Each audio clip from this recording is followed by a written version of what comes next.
Se ha aceptado que las fuentes historiográficas no sean solamente los documentos y sus discursos, sino también las imágenes y la oralidad. Esto costó mucho trabajo que los historiadores tradicionales lo aceptaran, porque no pensaban que el testimonio oral pues no garantizaba, no era una fuente válida, porque era subjetiva, formaba parte de la memoria, etcétera, etcétera, y por supuesto las fuentes visuales tampoco, ¿no? Pero esto ya se aceptó y hoy en día pues yo creo que ya el paso es el necesario. Yo creo que es integrar los elementos digitales en ese concepto de fuente, ya que son las huellas que la sociedad actual pues está dejando como una herencia para el futuro.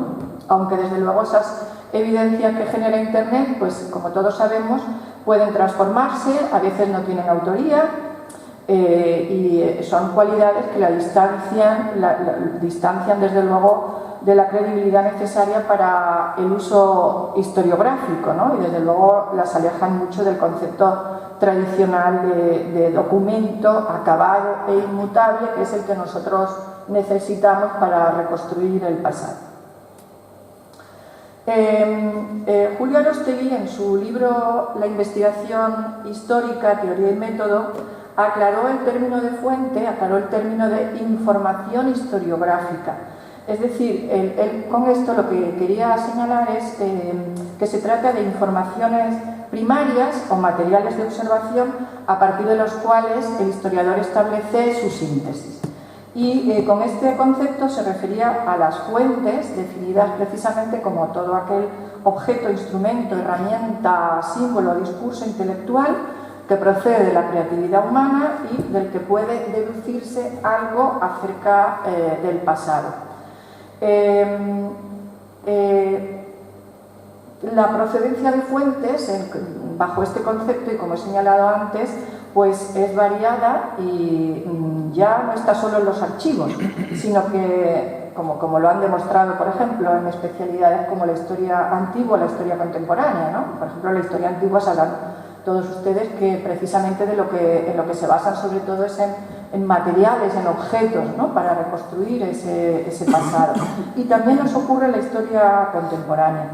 Desde luego la clasificación de fuentes es variada, hay algunos autores que recurren a la tradicional división entre fuentes primarias y secundarias, o también los clasifican en torno a un criterio posicional, como fuentes directas o indirectas, o voluntarias o involuntarias, o también si son cuantitativas o cualitativas, etcétera, ¿no? O sea que hay una gran variedad documental y una gran variedad, digamos, en su clasificación. Y sobre todo, los documentos hasta ahora estaban en los archivos, pero claro, el concepto de archivo pues ha cambiado. Hoy en día es una metáfora casi universal de cualquier tipo de memoria y almacenamiento. De hecho, te decimos, hoy en día decimos, pues te voy a pasar un archivo o lo tengo archivado, y desde luego no nos estamos refiriendo con ello a que somos poseedores del Archivo Histórico Nacional, ¿no? Así que lo que hemos hecho ha sido desvirtuar el concepto tradicional y de archivo y su monumento físico. Si antes era de papel y estaba en un edificio, pues ahora resulta que lo tenemos en nuestro ordenador doméstico y lo podemos acceder a ello a través de un clic, ¿no? A través de un impulso electrónico. Y además, antes era control del poder y ahora también, pero junto a esos documentos del poder de las instituciones, pues lo que nos estamos encontrando en el espacio digital es que tenemos una presencia constante de materiales que puede generar cualquier persona, porque cualquiera puede registrar y ordenar los archivos de los otros para volverlos a utilizar. Vivimos en una sociedad que es un archivo digital, ¿no? Nosotros somos un archivo digital para las instituciones y las empresas para las que trabajamos, los bancos, los médicos, las aseguradoras, etcétera, ¿no? Nos hemos convertido en un dato que forma parte del Big Data mundial, ¿no? El siglo XX generó una enorme abundancia de evidencias documentales de tipología diversa y generó problemas de almacenamiento, ¿no? El gran problema era la abundancia, tenemos mucha abundancia. Sin embargo, ha cambiado su materialidad. El documento digital, ya sea imagen, en textos o voces, incluso en el ordenador, pues ya no está ligado a un soporte físico y permite que esto sea reproducido de una manera indefinida y almacenado de otro modo distinto a ese monumento físico. Entonces, ha sido un cambio cualitativo, pero también un cambio cuantitativo. Sin embargo, esta profusión de datos se encuentra con la paradoja de que en la era de la información ilimitada, pues una parte de la misma se conserva en sitios protegidos a los que solamente se puede llegar con suscripciones o con apertura de cuentas con acceso restringido. Es la llamada Deep Web, ¿no? la web profunda, donde a veces se encuentra una parte importante de los contenidos que nos pueden servir como fuente historiográfica primaria. En cuanto a la tipología de fuentes, pues desde luego son muy heterogéneas y se expresan en los llamados géneros discursivos digitales, es decir, nuevos textos, nuevas textualidades que comparten las características propias del modo en que funciona Internet. Cada época tiene su sistema de géneros, el cual está vinculado desde luego a la ideología dominante, pero también a la sociedad donde se desarrolla. Y en esta era digital han surgido modalidades discursivas nuevas que conviven con las antiguas, de donde proceden, de donde derivan, aunque están alteradas por la influencia de la informática. La proliferación de estas fuentes, formas discursivas, pues tiene explicaciones diversas. Desde luego, la principal obviamente es el avance de las tecnologías y la extensión de su uso entre la sociedad, la facilidad de acceso, su bajo coste también, pero para el caso que nos ocupa tenemos que destacar el hecho de que esta proliferación de fuentes digitales, en el caso de la memoria, quiero referirme, pues se debe a que la historia y la memoria han adquirido un gran protagonismo en la vida pública y desde luego en la vida académica desde principios del siglo XXI.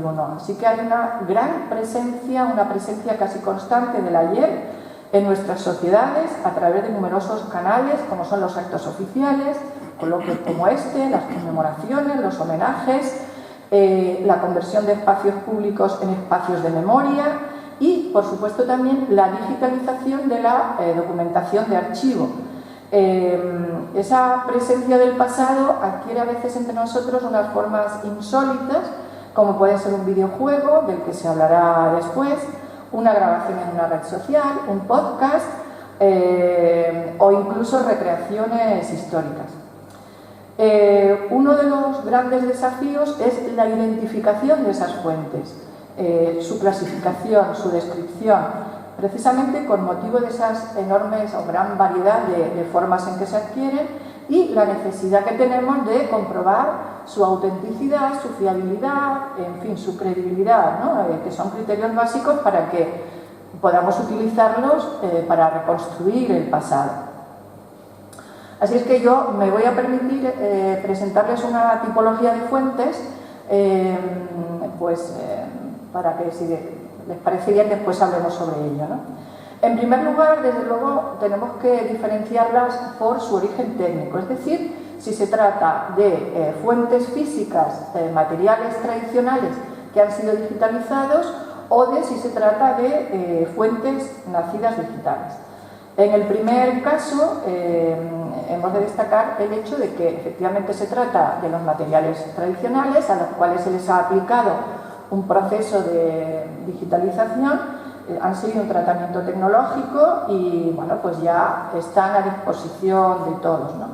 Esto a nosotros nos genera mucha inquietud porque el documento no hay que poner un documento y escanearlo, ¿no? Sino hay que reproducirlo de manera adecuada y a nosotros como historiadores lo que nos interesa también es saber el contexto de ese documento digitalizado, dónde estaba, si tenía comentarios al margen, cuál era su situación en la carpeta donde se encontró. En fin, necesitamos un poco de información alrededor de ese documento y no solamente verlo en nuestro ordenador y descargarlo, ¿no? No es lo mismo que un documento tenga, como digo, una situación en una determinada carpeta, que tenga algún papelito encima, que a lo mejor la persona que lo está escaneando considera que no es importante, pero para nosotros pues sí lo es porque nos da pistas, ¿no? En la actualidad hay muchas entidades como archivos, hemerotecas, fundaciones, etcétera, que están procediendo a la digitalización de sus documentos, aunque los archiveros nos dicen que son una mínima parte en relación con todo el patrimonio documental que está en los archivos. Hay muchas iniciativas de hemerotecas, de archivos nacionales, etcétera, de la agencia EFE, por ejemplo, para poner a disposición de todos los fondos. El otro día, por ejemplo, me reía porque en el Archivo Histórico de la Defensa resulta que han puesto a disposición de todos una colección de documentos, quiero recordar que son 86, de documentos que tienen que ver con los ovnis, con las visualizaciones de objetos no identificados, y están, después si quieren se lo enseño, están accesibles para todos, ¿no? O sea que quiero decir que están haciendo un gran esfuerzo, pero todavía queda mucho por digitalizar, ¿no? En cuanto a las fuentes nacidas digitales, pues son aquellas que no proceden de un soporte físico previo, sino que ya se han creado con dispositivos tecnológicos, como puede ser desde nuestro móvil hasta las grabadoras o las cámaras fotográficas digitales, y se distribuyen a través de los géneros discursivos de Internet, como pueden ser las páginas web, los blogs, redes sociales, etc. Los contenidos, sin embargo, se presentan de manera parecida a los tradicionales, es decir, no dejan de ser documentos, textos, imágenes o voces. Lo único, la gran diferencia es que se presentan con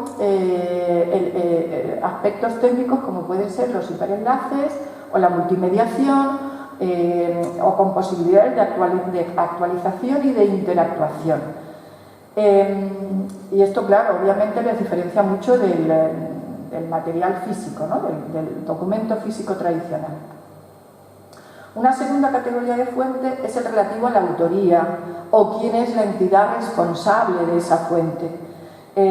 Como hemos señalado, son numerosos los autores, los actores activos en Internet. Claro, cuando la fuente es un archivo, pues ya está, no tenemos ningún problema, ¿no? Conocemos la autoría. Cuando es un archivo o cuando es una entidad, pues por ejemplo el MUME, si saca fotografías digitales, pues nosotros sabemos que proceden de los archivos, hay una plena credibilidad. Pero hay muchas veces que no conocemos quién es el autor, y esto impide que nosotros como historiadores podamos utilizarlo, o nos genera mucho problema para utilizarlo como fuente, ¿no? Normalmente las fuentes digitales que están presentes en Internet son de titularidad pública, insisto, archivos, fundaciones, museos virtuales, etcétera. Pueden ser también de titularidad privada, como colectivos, asociaciones, todo el movimiento asociativo memorial, por ejemplo, que está tan presente en Internet. Y después tenemos esas fuentes anónimas que, como digo, pues tienen dificultades para ser utilizadas historiográficamente hablando. Una tercera clasificación sería precisamente por ese género discursivo o con la narrativa en que se presentan esas fuentes que se propagan en la red. La mayoría de estos géneros son copias o son transformaciones de las que existían en el mundo analógico, como ha ocurrido a lo largo de la historia. Sin embargo, ahora, claro, nos encontramos con que tenemos textos multimodales, visuales, con diferentes longitudes de expresión, dependiendo del número de caracteres o del tamaño permitido, etc., ¿no? Por ejemplo, todos sabemos que en la red social X, hoy en día, antigua Twitter, pues se puede uno expresar en 140 caracteres, después se aumentó a partir del año 2017 a 280, incluso se planteó la posibilidad de establecer hilos para ampliar la información. Entonces, nosotros tenemos que saber qué significa todo esto, ¿no? Hay también géneros dinámicos o estáticos con diferentes modos de enunciación, pueden ser periódicos, unidireccionales, multipersonales, etc. En Entre los géneros más importantes donde albergan fuentes para la historiografía, pues porque tienen una estructura, porque nos generan credibilidad, etcétera, pues tenemos en primer lugar los portales o los sitios web que favorecen la difusión de documentos físicos, ya sea en formato documento o en formato JPG.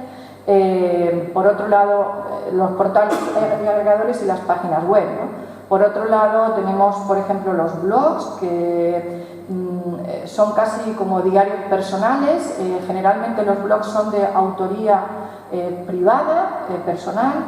Y por supuesto debemos incluir todo tipo de redes sociales que tienen predominio, que pueden tener predominio de imágenes concretas o de imágenes dinámicas, como es el caso, como hemos mencionado, de X o Facebook o TikTok o todos estos, ¿no? O YouTube, etcétera, ¿no?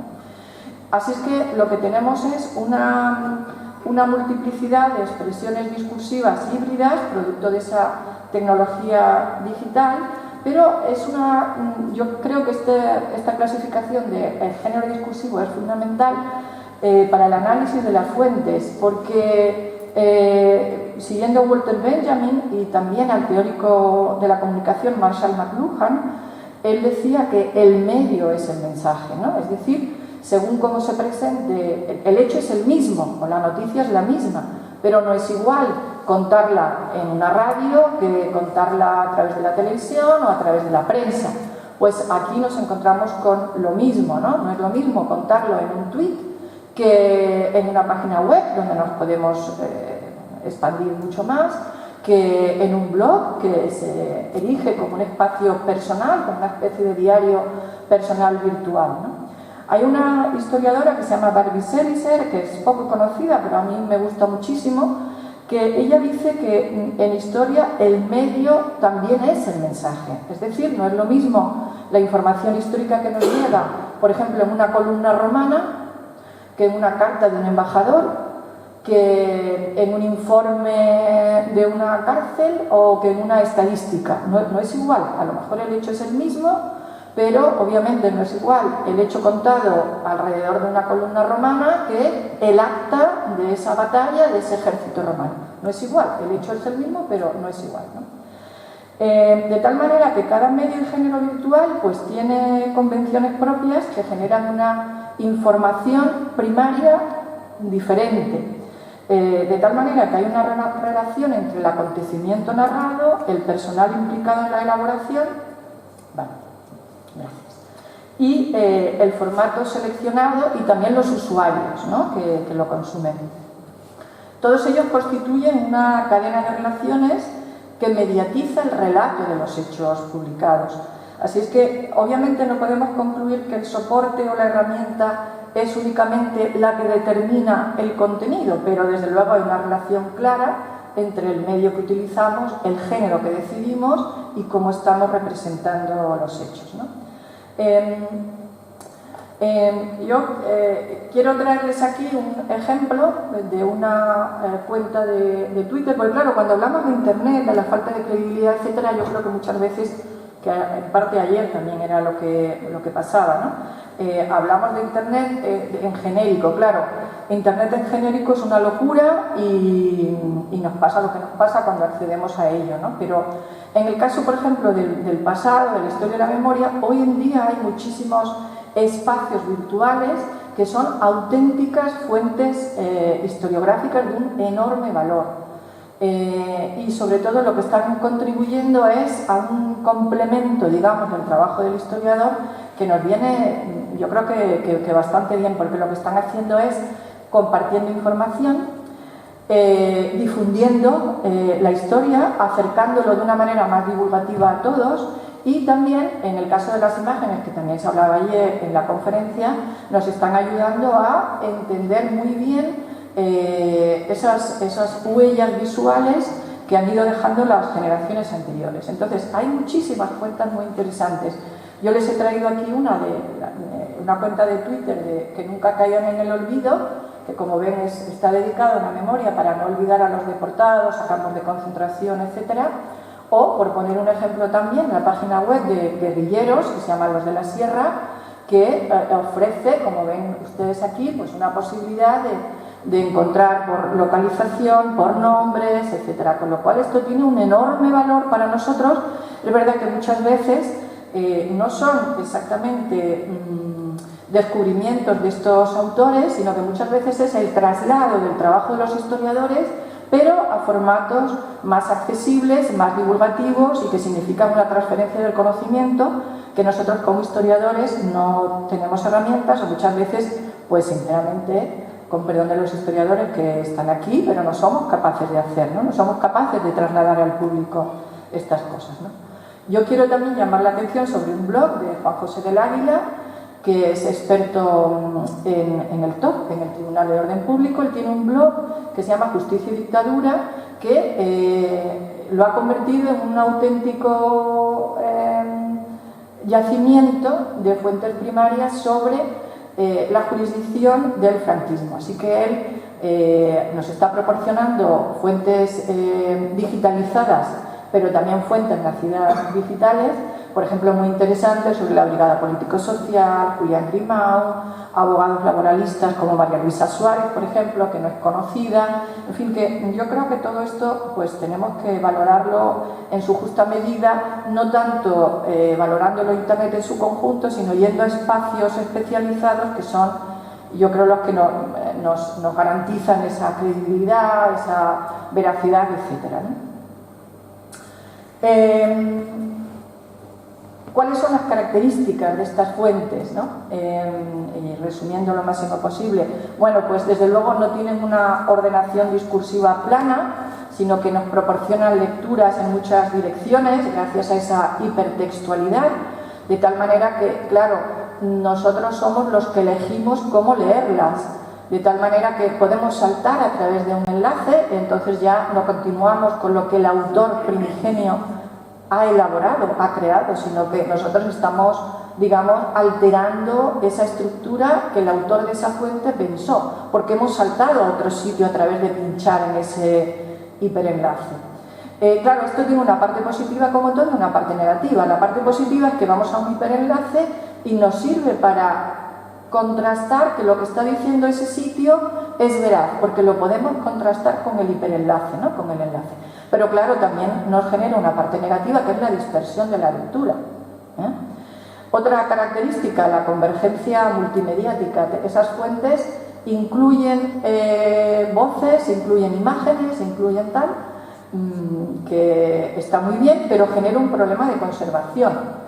¿Cómo almacenamos todo eso? Muchas veces se rompe esa fuente porque de pronto la imagen o la voz la han quitado de los espacios de Internet, entonces ya no las tenemos, ¿no?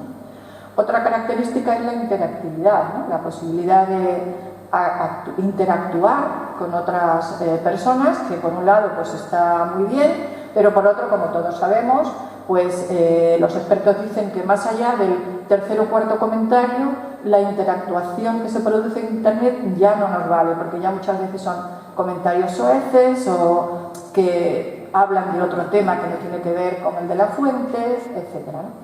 Y otra característica es la posibilidad de estar continuamente actualizándonos, que eso está muy bien porque, bueno, si se van haciendo nuevos descubrimientos, se van añadiendo a la fuente, pero también tiene su parte negativa, y es que nosotros no nos encontramos nunca con un documento cerrado, muchas veces son volátiles, tenemos una multiplicidad de versiones, entonces, claro, eso a nosotros como historiadores nos genera pues verdaderamente mucha inquietud.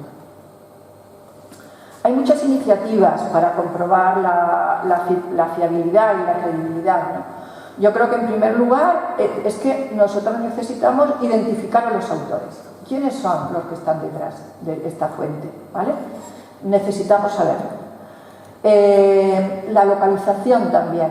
Una garantía de fiabilidad es el HTTPS con un candadito, y que eso nos asegura más o menos que el sitio, bueno, pues es fiable, ¿no? La estructura, esto es muy importante, que esté bien organizado. El lenguaje, es absolutamente interesante cómo ver en los sitios que se dedican a la propaganda fea o incluso en los sitios típicos de revisionistas, los neofranquistas, etcétera, tienen una estructura que no se ajusta a una ordenación de una fuente fiable, ¿no? Y por supuesto el lenguaje.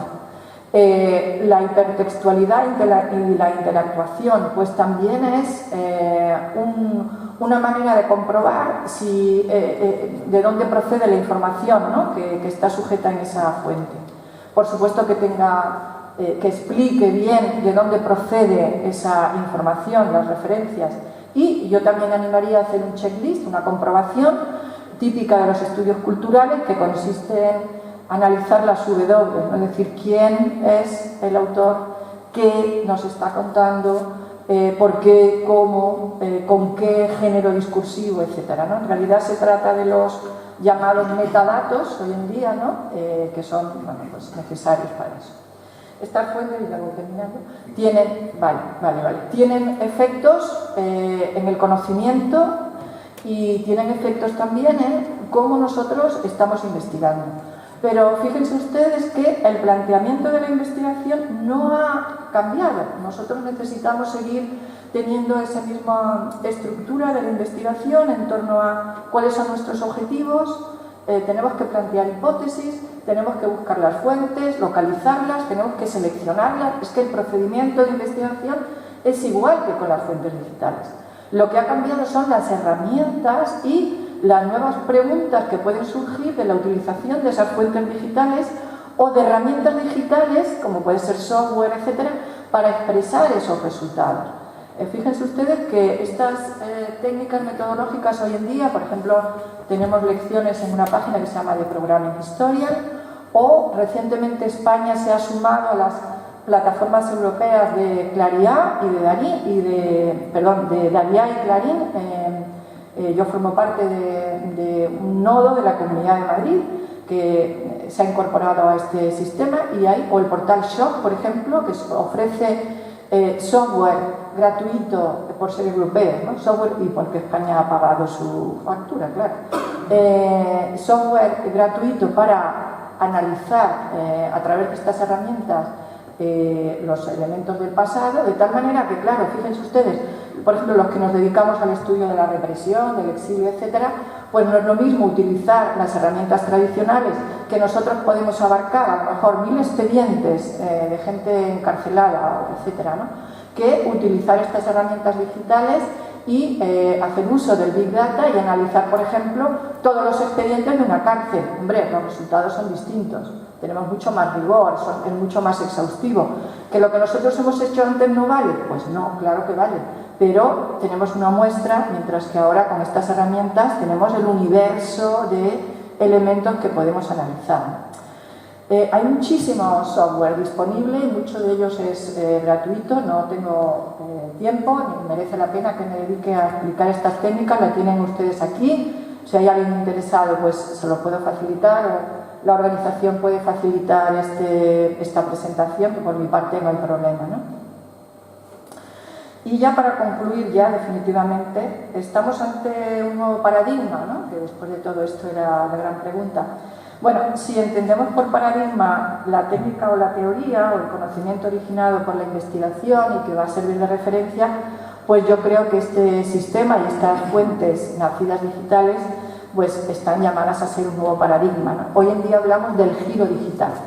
En el siglo XX se hablaba de los paradigmas de la investigación, y entonces nos encontrábamos con la escuela de los anales, el positivismo, el materialismo dialéctico, la escuela de Frankfurt, etcétera, que aportaron muchísimo nuevas fuentes, el reconocimiento de nuevas fuentes, nuevos temas de estudio, la historia social, la historia desde abajo.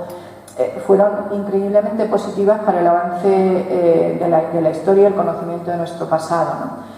Estos grandes paradigmas entraron en crisis en los años 80 y 90 y hoy en día pues, nos movemos entre varios, en muchas corrientes historiográficas, pero yo desde luego creo que este modelo, ¿no? Desde el auge de Internet, el uso masivo, pues los cambios han afectado profundamente a la sociedad, que duda cabe, pero también están afectando desde luego a la historia, ¿no? Yo creo que es importante abordar los desafíos que surgen de estos cambios.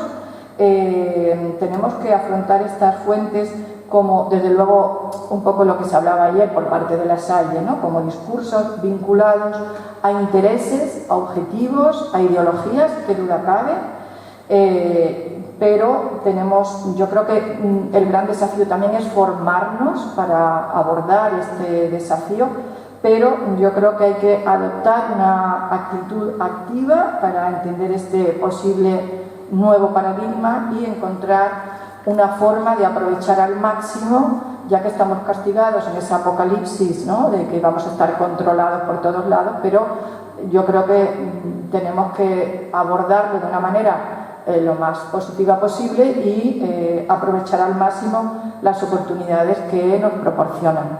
Pues muchas gracias.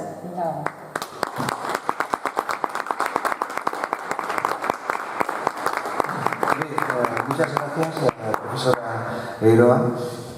Penso que la conferència que ens ha ofert la professora Eiroa penso que ha estat molt clarificadora i sobretot per les persones, ¿no? Algunes que estem aquí a la sala, muchas personas que están aquí en la sala, algunos precisamente tienen portales o de alguna manera están detrás de portales web muy relacionados con lo que tú has explicado, lo que sería la historia, la memoria digitalizada o el uso de las herramientas digitales para de alguna manera proyectar, dar acceso, ¿no? A toda esta memoria reciente. Incluso nosotros mismos, ¿no? Desde el Memorial Democrático estamos potenciando el Banco de la Memoria Democrática, que es también un archivo digital al fin y al cabo, que son muchísimas las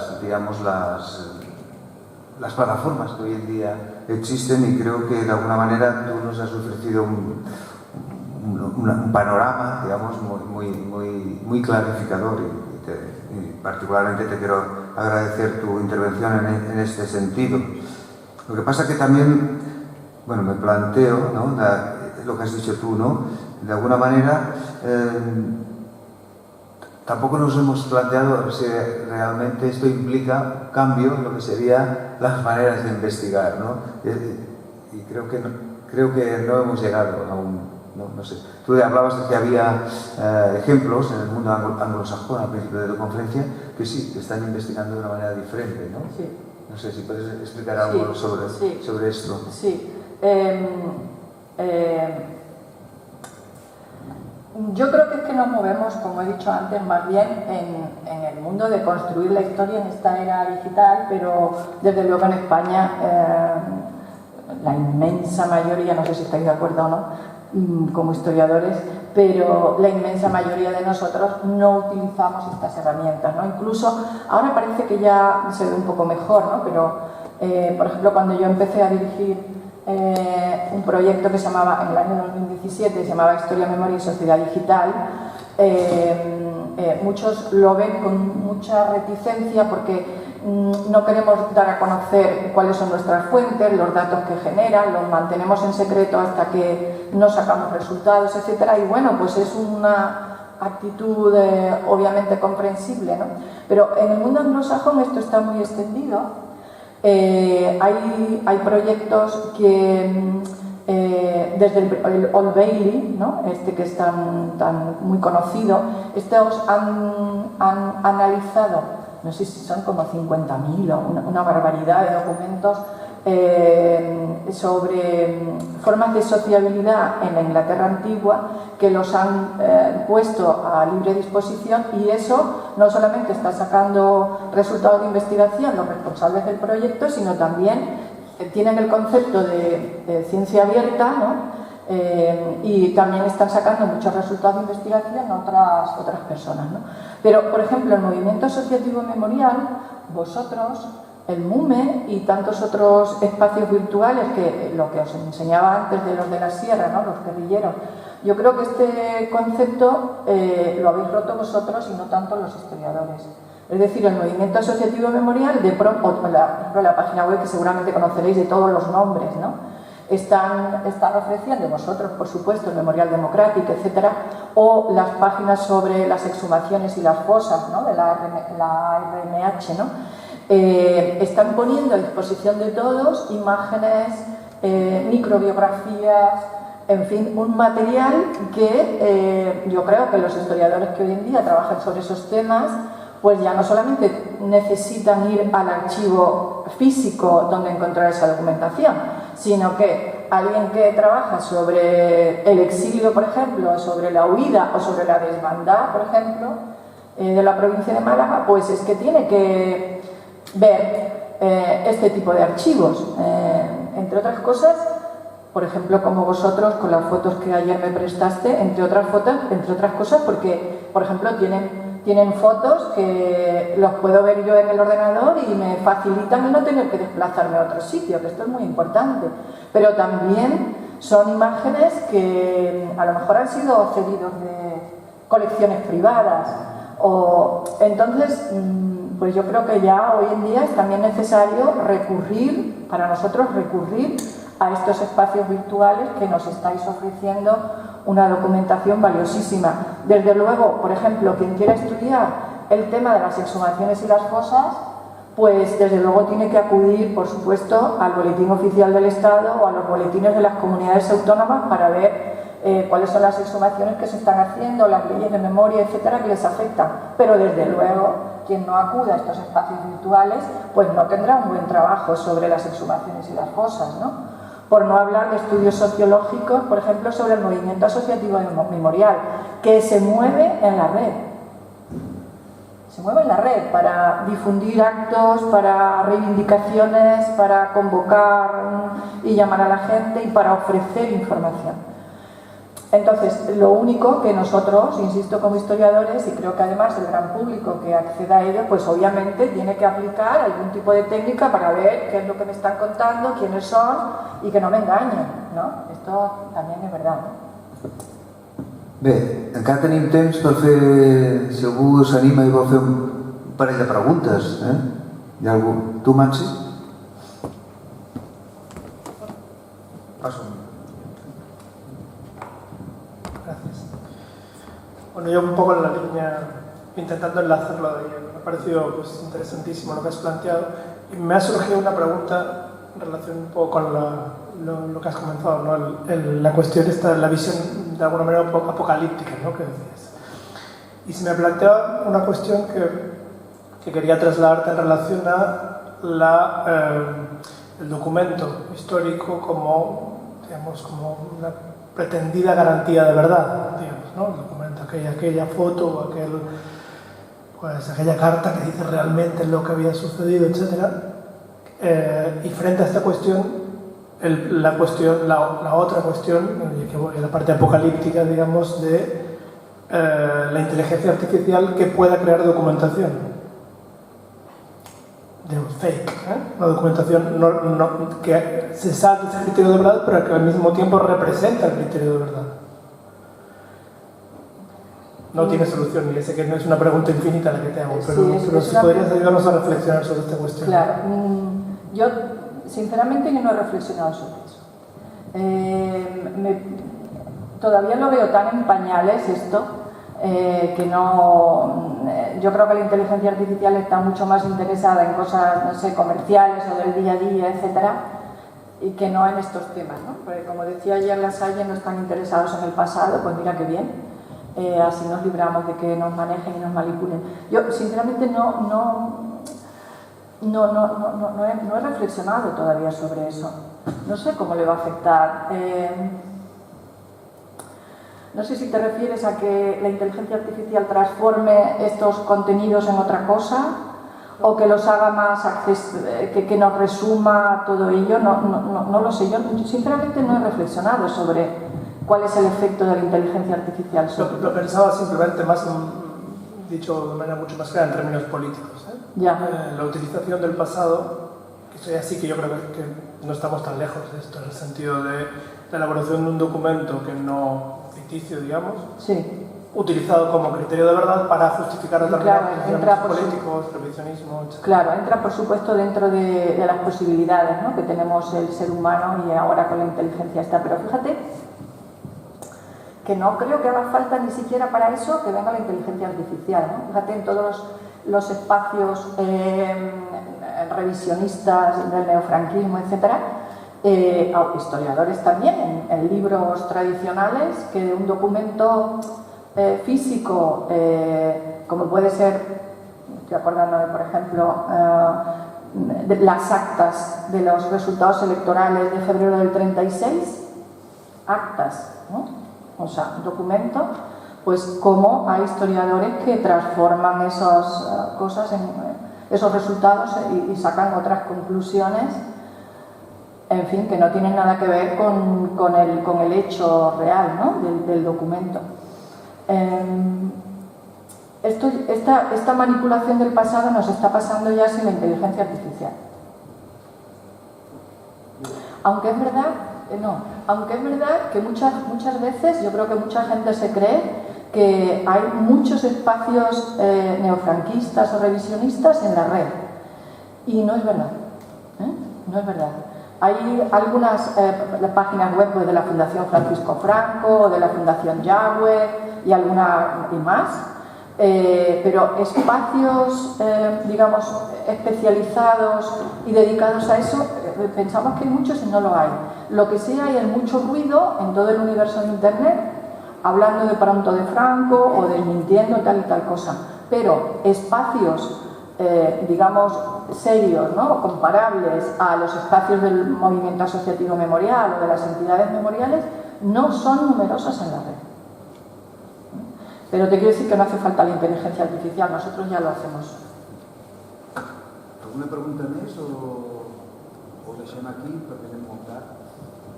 Ho deixem aquí ara, fem una pausa de cafè de 20 minuts màxim. 15 minuts màxim. Ordres del director de la casa. En 15 minuts ens trobem aquí una altra vegada amb la conferència de l'Alberto Venegas, la història digital i les controvèrsies memorials. Fins ara i moltes gràcies i muchas gracias. Gracias a vosotros.